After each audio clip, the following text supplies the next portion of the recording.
Hello everyone, welcome to Inconvenient Truths. I'm your host, Jennifer Zeng.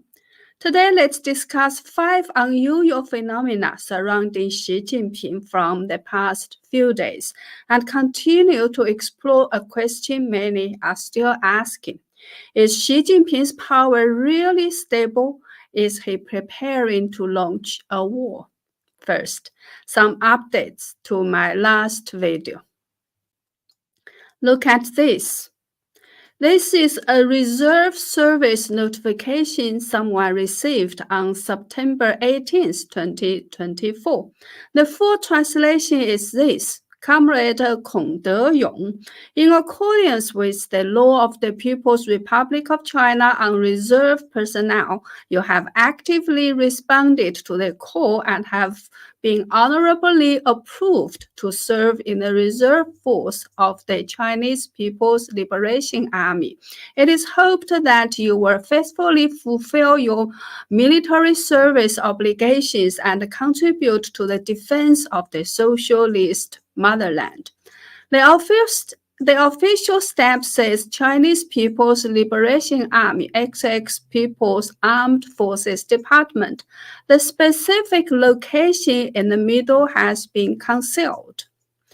This is another reserve service notification someone else received more recently on October 14th, only 3 days ago, and it reads, Comrade Lei Zhezhong, in accordance with the law of the People's Republic of China on reserve personnel, you have actively responded to the call and have been honorably approved to serve in the reserve force of the Chinese People's Liberation Army.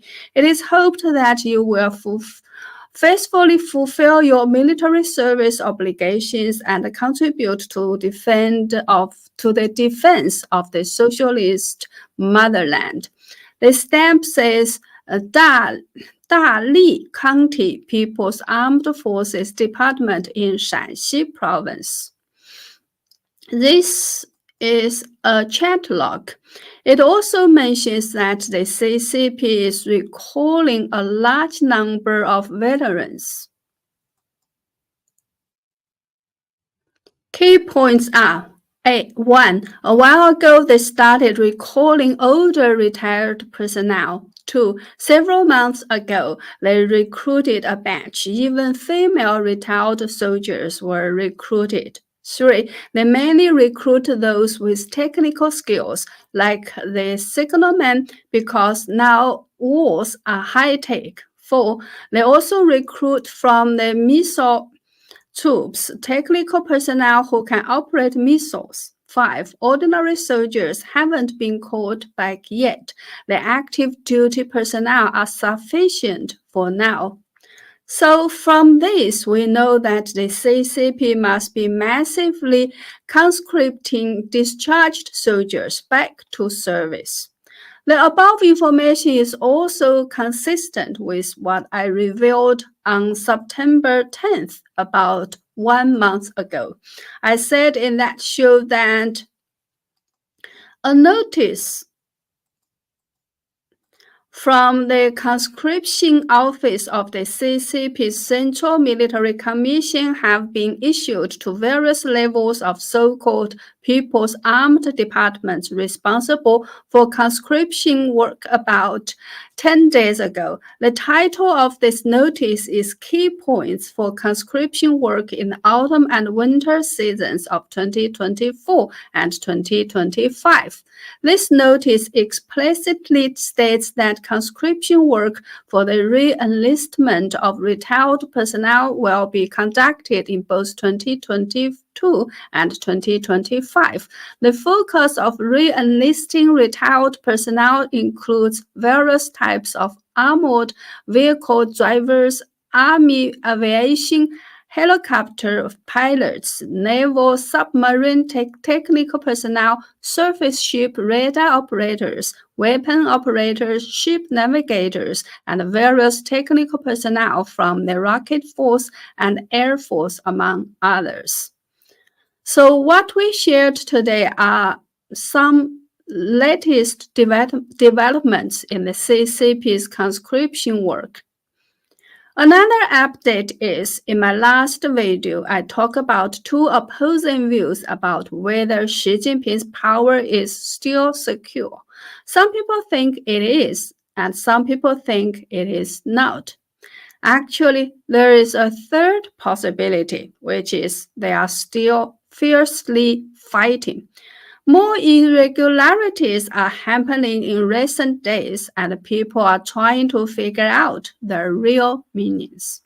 For example, from October 14th to 15th, the People's Liberation Army held an all-military theoretical work conference in Beijing. According to official reports, leaders from the Joint Commander Center of the CCP's Central Military Commission, all theaters of operation, all branches of the military, various departments of the Central Military Commission, all directly affiliated institutions of the Central Military Commission, and the armed police force were in attendance.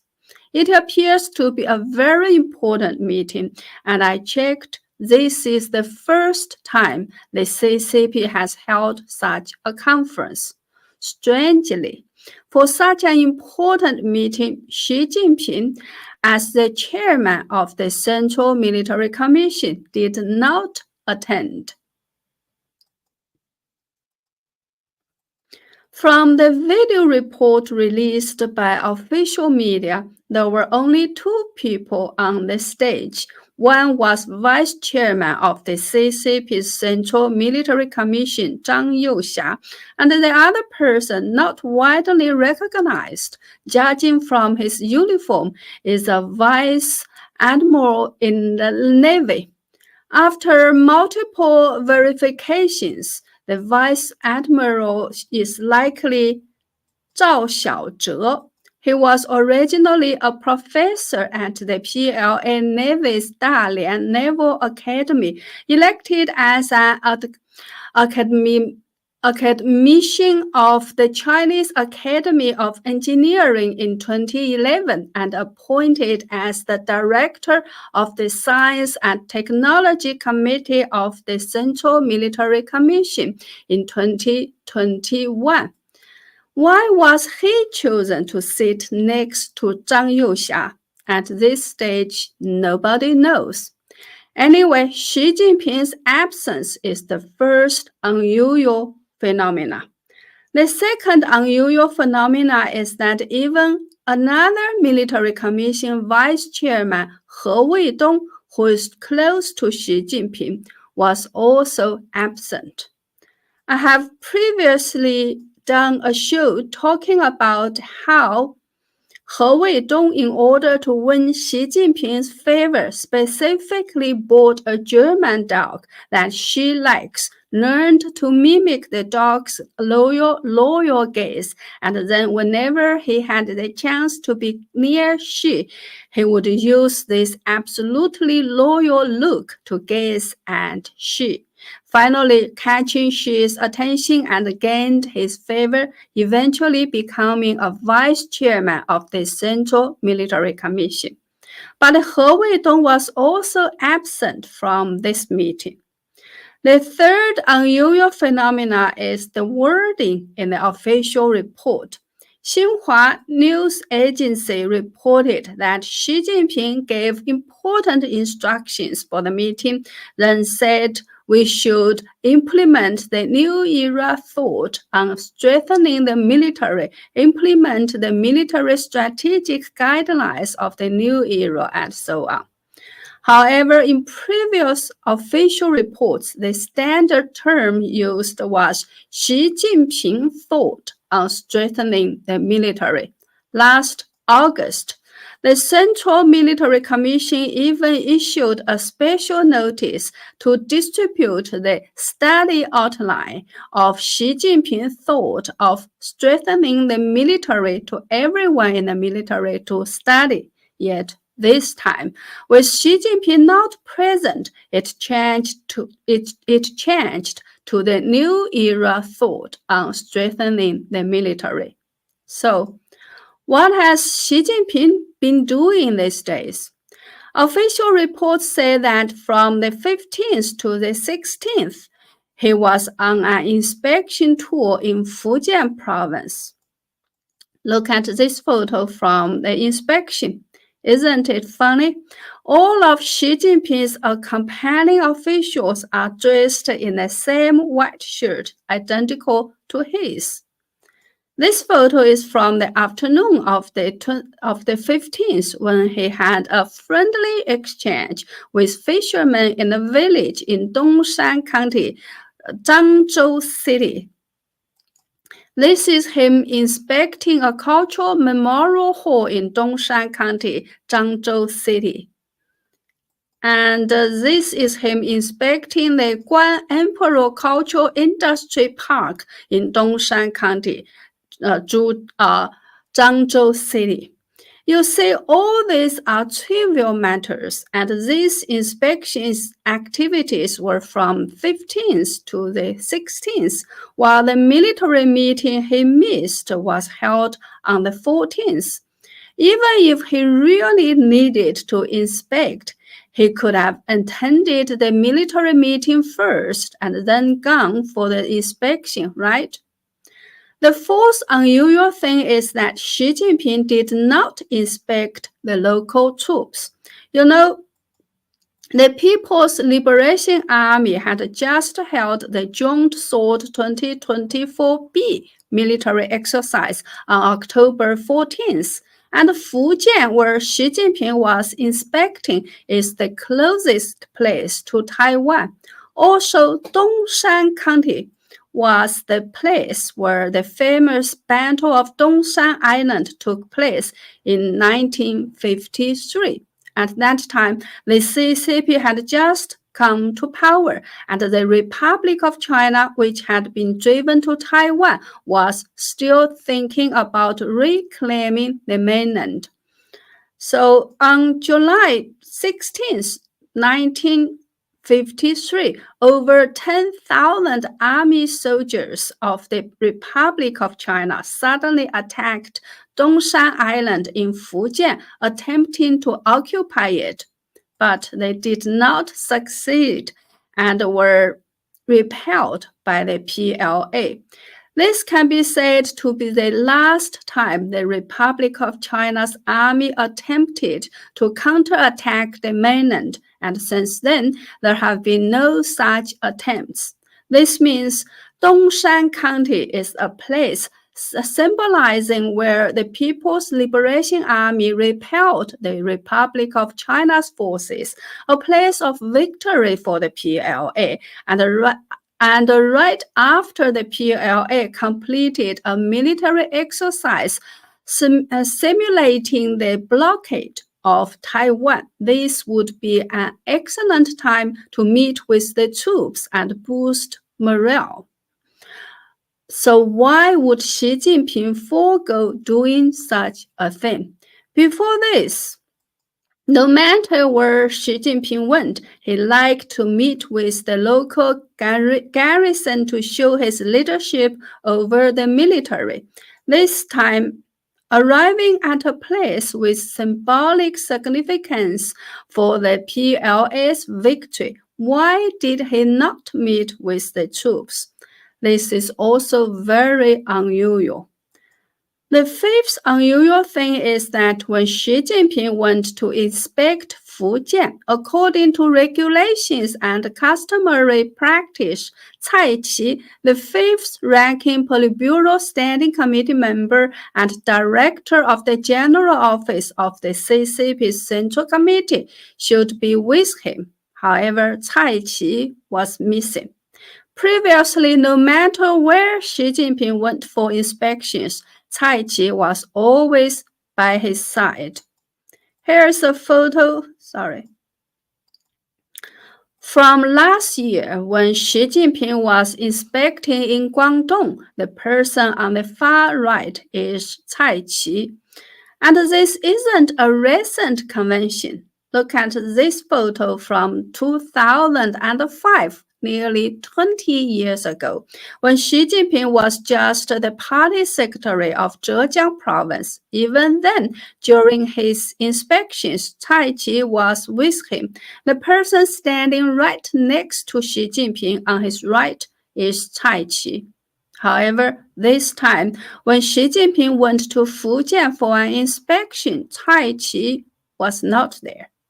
So all of the above are very abnormal behaviors.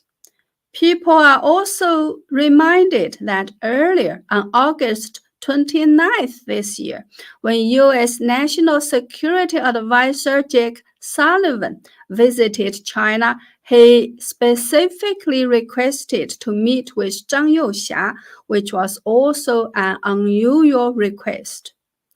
Based on all these points, many are speculating, has Xi Jinping lost or partially lost control over the military? So many believe that after Xi Jinping suffered a stroke a while ago, concerns about his health, coupled with extreme economic deterioration, have led various other forces within the CCP to unite against Xi Jinping.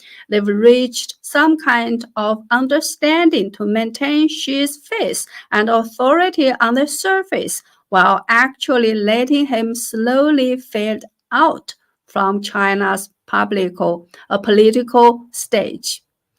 Another view is that Xi Jinping still holds significant power, but due to the deteriorating domestic and international environment and China's economic situation, Xi Jinping is intentionally creating an impression that he is no longer in charge to elevate his own pressure and to let the outside world harbor unrealistic expectations about changes in China.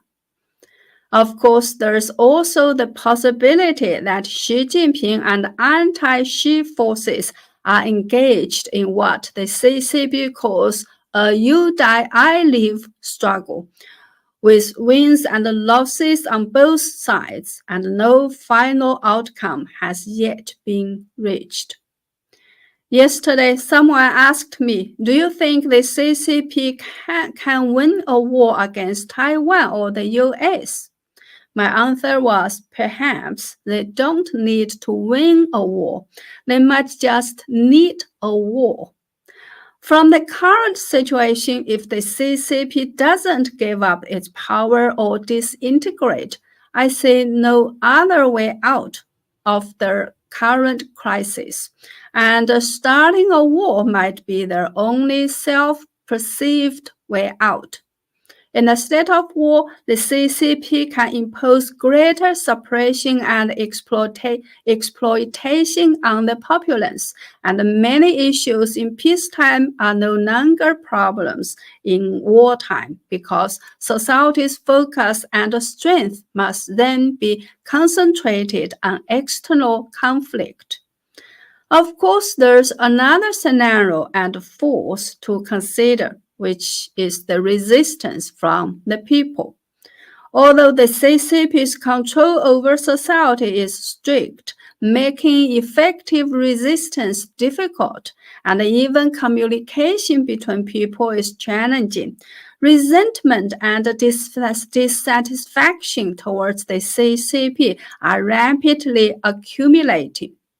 So, if something were to suddenly erupt and the CCP couldn't suppress it immediately, there is the possibility that the people, with nothing left to lose, might erupt in widespread rebellion, leading to what's called a brutal fracture in the regime, resulting in its swift downfall.